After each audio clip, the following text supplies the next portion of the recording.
Hello there, and welcome to What the Dog podcast. My name is Katie. I am the owner and trainer here at For Pete's Sake Dog Training. And in this podcast, we talk about what your dog's doing, why they're doing it, and is there any way to fix it. Now, today's topic was requested by a viewer that we talk about their dog barking out the window at their house. And this is definitely a very common issue with a lot of pet parents. So I first want to say you're not alone. And when you think that other dogs don't do this and that your dog's just the one without training and is, sorry, my dog's playing with stuff behind me, it's noisy, that you're the one with the quote crazy dog, you're not. I can guarantee there's so many people who are dealing with this same issue, and even dogs like barking in their car out the windows, but when it seems to be happening a lot at our house. And there are some reasons as to why, and then I'm going to also go into things we can do to help your dog.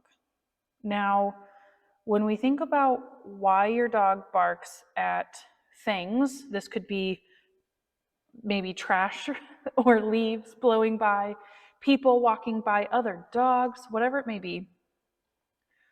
For most dogs, we take it back to anxious reactivity, where your dog is saying, "Oh my gosh, I feel anxious about this situation, and I'm going to react on these emotions that I'm having." Where barking tends to be the most common reaction that dogs are having to this emotion. Now, it could be that you might take your dog on walks and you're like, yeah, they don't bark at people or dogs while they're on walks, but they do bark at them when they're at my house. And I do have some clients who go through that. And the different level of emotions your dog is in each of those environments is different. Sorry, I just kind of used all the same words in one sentence. Your dog's emotions are different when they see people on a walk versus when they are at their own home. Yes, some of that may be they're in protective mode. Another part of that is it could be that they're even more anxious out on walks and they're almost shutting down. So therefore, they're not reacting based on their emotions. They're just like, if I just freeze, they're kind of doing more reactivity of the freeze, or like put my head down, walk away, fawning, kind of going the other direction. And let me just like get through this and then it'll be over. So dogs can shut down when they're a little over anxious. So that definitely could be a possibility as why you're seeing it different. And again, it could be that they're more comfortable in their home, so therefore they're more comfortable about reacting with their emotions. So when I think about reactive dogs, you've probably heard me say this before if I've talked about reactive dogs. When reactive dogs are barking due to their emotions, I kind of describe them like a cocky guy at a bar. And sorry, this is going to be a little sexist because I'm going to go dudes versus females, but it could be whoever, right? You could see females who also like want to start a fight. Like, yeah, I could take you.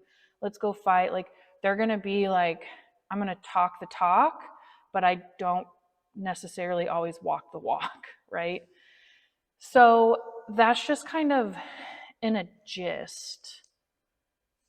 If you do have, reactive dog, I have a free webinar on my Patreon page you can watch. But in a gist, they're probably just reacting to their emotions of uncertainty. They don't know who that person is, even if it's your old neighbor Fred who walks his dog every single day. They may not be very comfortable with who he is. Dang computer. And so they take proactive measures of reacting based on their unsure emotions. So that's probably a good reason why they initially bark. Why do they continue to bark? This is because the barking that they're doing based on their emotions that we just talked about naturally gets reinforced. So their brain thinks that it, quote, works. And what I mean by that is, let's say your old neighbor Fred lives next door, and he, even with or without a dog, doesn't matter, he takes a walk at 10 a.m. every day. And he walks on your sidewalk and passes your house. And your dog barks at him every single day. And from the first time your dog did that, they said, whoa, who's this guy? I'm going to bark at him because I'm not sure who he is. And I'm, again, reacting based on my unsure emotions. Fred walks in front of your house and continues to walk and continues to go on his walk, and he, quote, leaves. So when your dog barks and Fred continues to walk and leaves and doesn't come to your house, your dog's brain goes, ah, it worked. So the more that they start barking, the more that they're barking at things, and the more those things continue to pass by, the more it gets, the behavior of barking, when I say it, the behavior of barking gets reinforced. Now you're probably thinking, how do I stop people from walking past my house? You don't. So when I talk to clients who want to get a handle on their dogs barking out the window, there are a couple tactics that I use, but I always, quote, prescribe management with training. I combine those two together. And what I mean by that is I want to manage the environment so that my dog is not barking at people and things or things walking by anymore. Because if they get to continue to bark at the things, they will continue to bark. Those things will continue passing, and the barking will continue to get naturally reinforced. Even though we know that the people and the dogs are, it's just the wind blowing something by, we know that the barking isn't what is making them go away. Your dog doesn't know that. So first things first, if you have a couch that is leaning up against your windows and your dog just sits on the couch all day looking out the window, we got to stop that from happening. Or wherever the window is, we got to stop them from seeing out that window. You can use window, I don't want to call them clings, but I'm just having a loss of words right now. But it covers your entire window and it makes it opaque so that they can't really see out very well. They may still be able to see shadows, and that could still be triggering for some dogs, maybe not, but they can't really see out as much. You could have blocking curtains, and when you're ready to, quote, train, then you open and we train, right? You could put a gate up in front of the window so they can't get to the window. You can rearrange your furniture so they're not able to sit on the couch and bark out the window all day. Depending on your house and your situation, that's what I want you to do. I want you to figure out how you can change your dog's environment so that they're not going to be doing that behavior as much, and preferably at all. But I'm very realistic and understand that, like, some housing situations may not let you do 24/7 of not letting your dog bark out the window, or schedules. I get that. But like I said, the more that it gets to continue to happen, the harder it is to break that habit. So when you talk about the training side of it, I strongly recommend you work with a trainer. But what you're going to end up doing is changing the habit of when they see someone walk by the house, what do they do? So that's part 2. That's the training side of things. So when you're not ready to train and you don't have the time to train, we need to block off that window that they're barking at. When you have the time to train, we are going to use training methods, and we're going to work out, your trainer's going to talk about their threshold, what's going on, how do you redirect them. But really what we're trying to do is, in a way, counter condition them. And that's a great term for you to look up in the training world, counter conditioning. So when their brain says, right now their brain says, when I see a person, I bark. So when A happens, B happens. And then C happens, they go away, right?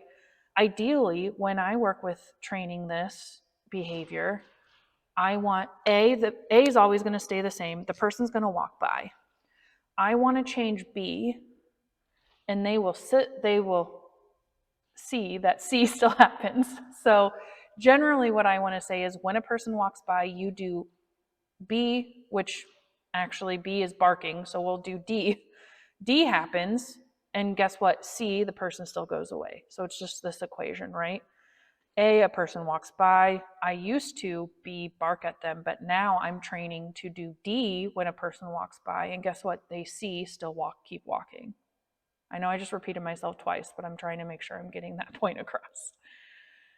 So that's where the training comes into play. We want to retrain the habit and retrain their brain to interpret the situation as, one, it's no longer scary. So that's why we use a lot of treats and play and toys, things that are very positive. So you're changing the emotion around that situation. But then also, what behavior am I going to have you do instead?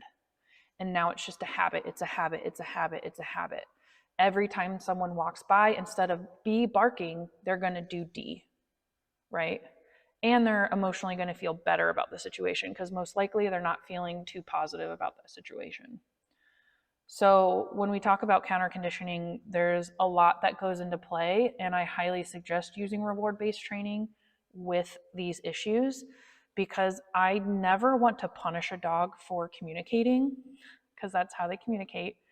And if they get punished for a certain level of communication, they may escalate that communication to very dangerous communication. So I don't punish dogs for barking out the windows. I just simply change the habit of when they normally would want to bark, we're going to do something instead.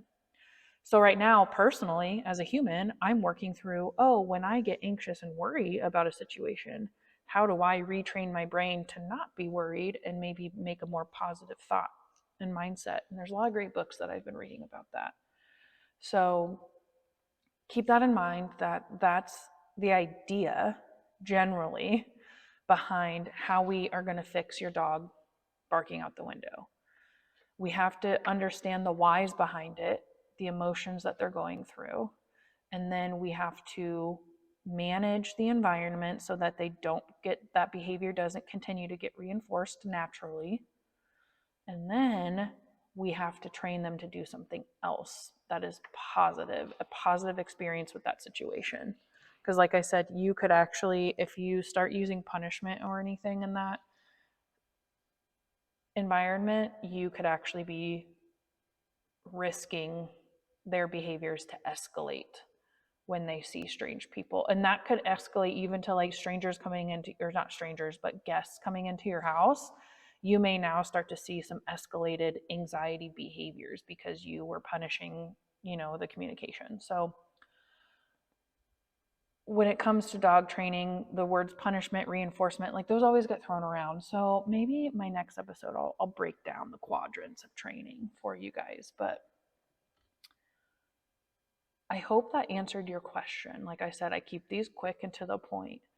But I want you to first step, look at your home, look at the situation, look at when your dog is doing it, and how can I manage that situation? If it's a certain time of day when your neighborhood's very active, then maybe your dog needs to be with you in another room in the basement or somewhere where they can't see, right? So you can even manage it per the time of day. But if you're like, not all day, every day, my dog's doing this, then we need to make it so they can't see people anymore. On top of that, you do need to work with training because just management, yes, could you find management to quote solve that problem? Out on the outside, yes. If you want the problem to truly be fixed behaviorally, you have to do the training involved with it too. So you got to think about both ways. If you are looking for advice on training, you can definitely reach out to me. I do offer virtual sessions as well. You can go to my website, www.furpetesaketraining.com, F-U-R, furpetesaketraining.com, and you can schedule a consultation call with me. Consultations are free, and I do not pressure to sign up on the call.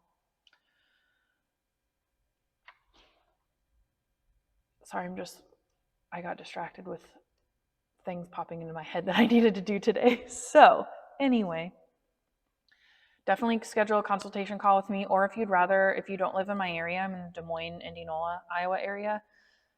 If you'd rather work with someone in your area, definitely check them out. I would look at their credentials and the techniques that they practice.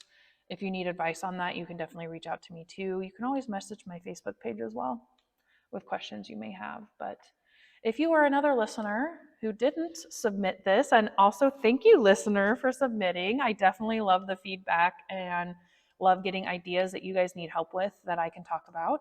But if you have any other ideas on what you'd love to hear in this podcast, let me know. I'm just going to keep chugging away and talking at what I think are things people should know about dogs and training. But if you have anything specific, definitely comment. Let me know. I always have this question, a poll question up of if there's anything you'd like to talk about. Shoot me over some things you'd like me to talk about, and I can definitely include that. So thank you for joining me today. I appreciate all of your support and your love. And as always, go check out my website if you need any more training assistance. And I do have a Patreon, a $10 membership.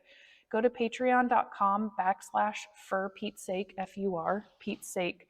And I focus on enrichment, feeding games, as well as 10-minute training sessions. So anything from basic behaviors to today we did some little exercises with my dog, stay getting out in and out of the car, walking through doorways, a little bit on leash training. And like, I'm just trying to throw a bunch of stuff out there. So that's $10 a month. I have a ton of videos on there, and I'm adding usually at least one training and one feeding game video a week. I try and do more, but that's the minimum I do, is at least getting those videos out every week. So thank you all again for your love and support. And if you would like me to talk about anything, let me know. Otherwise, I will catch you next week. See you next time.